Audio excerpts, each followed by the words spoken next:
So when you're a startup or a company, or even if you're an individual thinking about how you're going to securely store your Bitcoin over many years, 5, 10, 20 years, you really have to start thinking about, well, what products or services are available to me today and what products or services might be available to me in the coming years, right? Ideally, you don't want to have to regularly completely change or disrupt your setup for how you're securely storing your Bitcoin.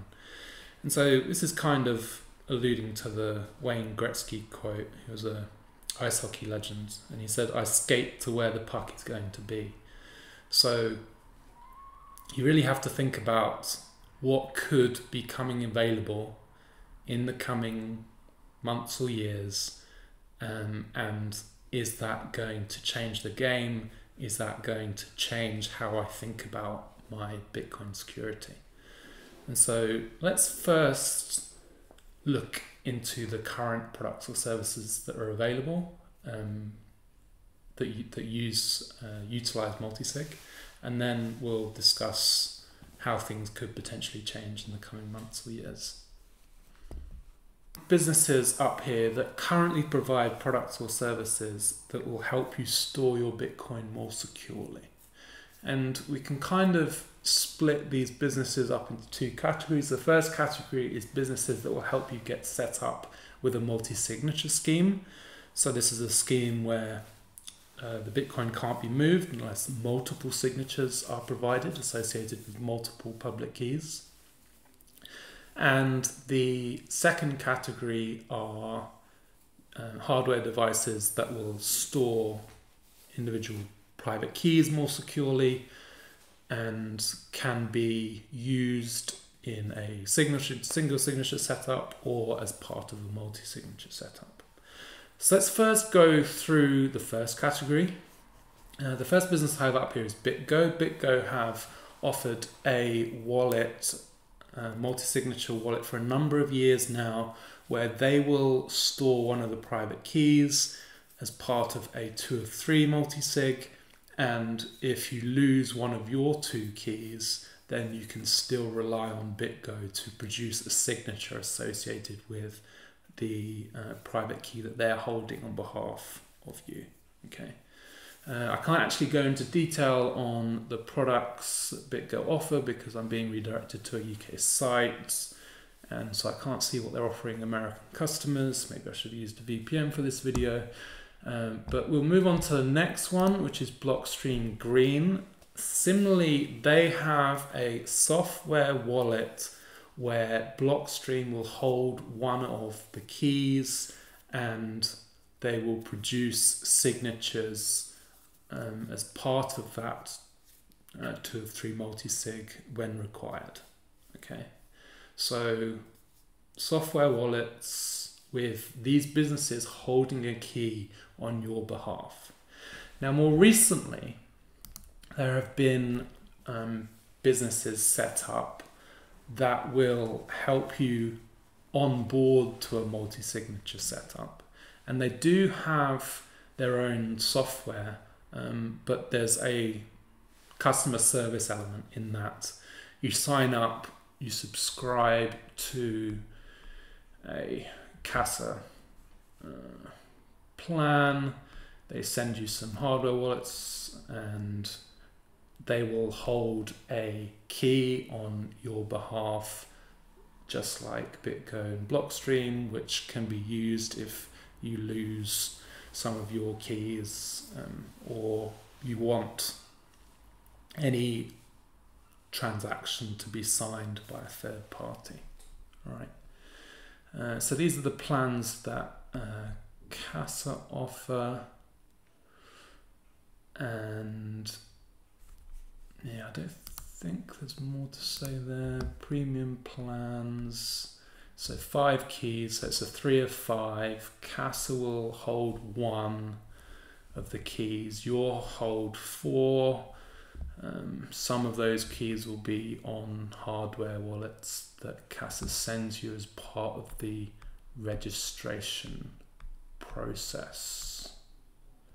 It does seem as if they are offering an inheritance type plan as well.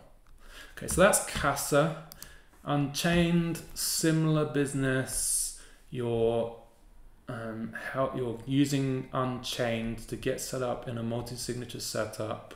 They'll give you support, they'll help you with onboarding, they'll hold a key on your behalf. And similarly, depending on how much support you want, you can pay anything from $0 to $5,000 a year. And so, yeah, so those are some of the services that you get as part of the $5,000 a year plan. Okay, so that's the state today. Where do I think multi-signature is going in the coming months or years? Well, all of these businesses that we've discussed so far, when you sign up for them, you are kind of captive to that business. It doesn't mean that you can't shift your Bitcoin to a totally new setup and stop subscribing to them. It's not captive in that sense, but it's captive in the sense that once you sign up or you use a particular wallet of these businesses, then they are kind of controlling the experience for you, right? You're using their software, you're using their code, and they're helping you to secure your Bitcoin under that business umbrella, right? Where I think multi-signature is going in the long term is that these products will still be available and many people will be very happy to use these products. But what I think is that there'll be ways to set up your own multi-signature. You'll be able to configure the exact multi-signature that you want, whether it be a 3 of 5, a 5 of 7, a 6 of 10. You'll be able to choose that. And also you'll have access to various businesses who can store a key on your behalf. Recall that in the Casa and the Unchained case, you're signing up to their onboarding service and they are holding a key on your behalf, but you can't say, okay, I want to do a 7 of 10, I want Unchained to hold one of my keys, I want Casa to hold one of my keys, and say I want Blockstream to hold one of my keys.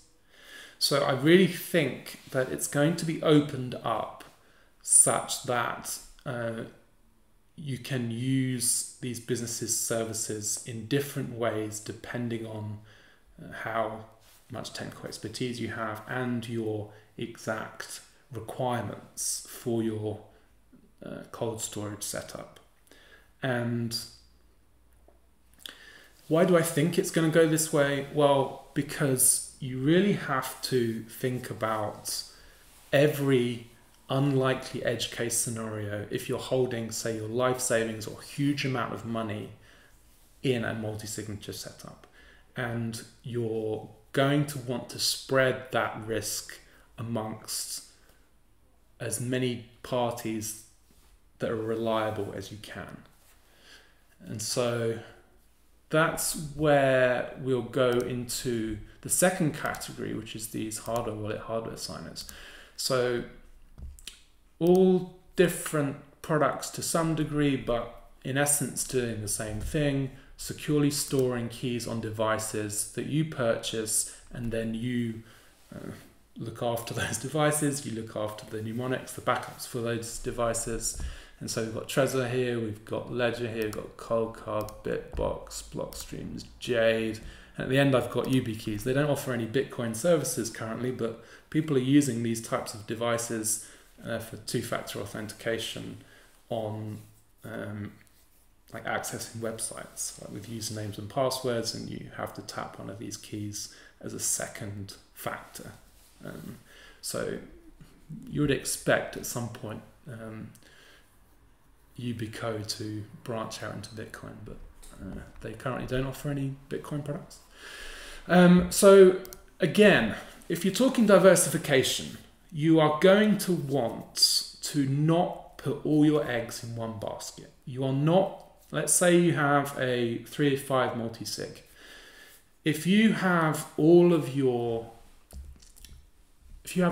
keys on a particular manufacturer device, let's say you have them all in Ledger, and there is a exploit in a ledger device or in a firmware update, then you are not in as strong a position as you would have been had you spread the storage of those private keys across multiple manufacturers, right? So in a large multi-sig, you could have a key on a Trezor, you could have a key on a ledger, key on a cold card, key on Bitbox, Jade, YubiKey if they offer a Bitcoin product. So it's, I mean, obviously you're not going to want to use absolutely every single product that's available on the market, but it certainly makes sense to spread that risk, diversify that risk, and use multiple products so you're not exposed to an exploit on a particular manufacturer, on a particular device. So that's where I think it's going. I think we're going to need maximize customability for multi-sig, and people are going to want to use multiple different kinds of devices. They're going to want to use different kinds of businesses to store a key on their behalf. You're not going to want to have to think about storing all your keys yourself. So I certainly think there's value in farming out some of these keys to be stored at trusted, semi-trusted providers like Casa and Unchained. But people are not going to want to be entirely exposed to one particular business in that degree. So they are, I think, going to want to store one key with Casa, one store with Unchained, have 2 or 3 devices, Trezor, Ledger, Cold Card, say, that they look after. And yeah, that's where I think multi-signature is going. Lightning brings a whole new dimension into it, because you could potentially be using any of these businesses to store a key as part of a MuSig 2 setup, such that channels are opened or payments are sent from a particular Lightning node, but they require a signature from a Casa, from an Unchained, or from a cold card device that you own.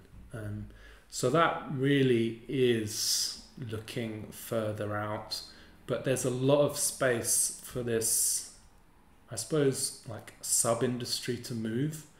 That doesn't mean don't use any of these products or services today, because things are going to change in future. But I do think it's helpful to think where this is going. And you really have to, as the Andrew Grove book said, you really have to understand that only the paranoid survive when it comes to security. You always need to be thinking, is my security up to scratch? Am I minimizing the risk of losing my Bitcoin? Because complacency really does kill, or at the very least lose individuals and businesses a lot of Bitcoin.